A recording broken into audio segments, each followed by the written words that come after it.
તો અમદાવાદના આશ્રમ રોડ ખાતે Nakshatra Ayurvedam super speciality Ayurveda and Panchakarma હોસ્પિટલનો શુભારંભ કરવામાં આવ્યો છે। આ હોસ્પિટલમાં આયુર્વેદ તથા પંચકર્મના નિષ્ણાત વૈદ્યો દ્વારા તમામ પ્રકારના રોગોનો ઇલાજ કરવામાં આવશે।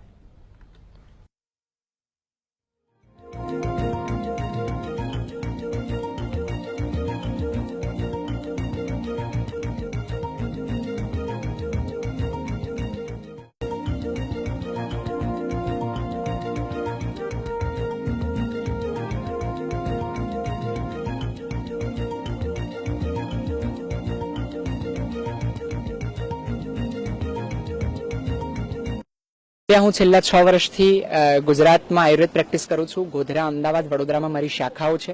Ayurveda, panchakarma, power yoga, mind power development, astrology, medical science સાથે જોડાયેલી બધી જ વસ્તુઓ એક સાથે ગુણવત્તાસભર રીતે એક જ કેન્દ્રમાં મળે, એક જ જગ્યાએ મળે, એક જ ચિકિત્સાલયમાં મળે, એના માટે અમદાવાદમાં નક્ષત્ર આયુર્વેદમ ચિકિત્સાલયની અમે શરૂઆત કરી રહ્યા છીએ।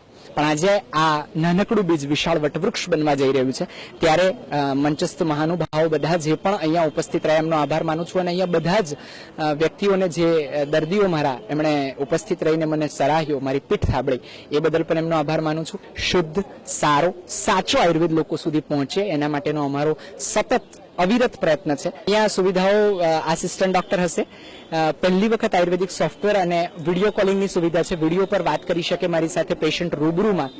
બધા જ મેલ અને ફિમેલ અલગ અલગ Panchakarma, automatic Shirodhara machine, automatic steam generator જેવી વિશેષ સુવિધાઓ અહીંયા ઉપલબ્ધ છે। અને એ બધી સુવિધાઓ લગભગ પહેલી વખત ગુજરાતભરમાં જોવા મળે છે।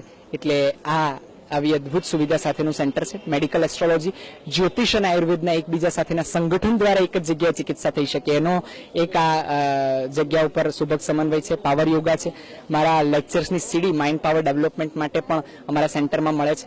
ગર્ભ સંસ્કાર એક એવો મુદ્દો છે કે જે બાળકને ગર્ભમાં જ સંસ્કારિત કરી શકાય, એના માટે પણ અમે અહીંયા પ્રયત્નશીલ છીએ। અને નાડી દ્વારા નીચે આની વિશેષ ટેકનિક પણ અહીંયા કરી રહ્યા છીએ।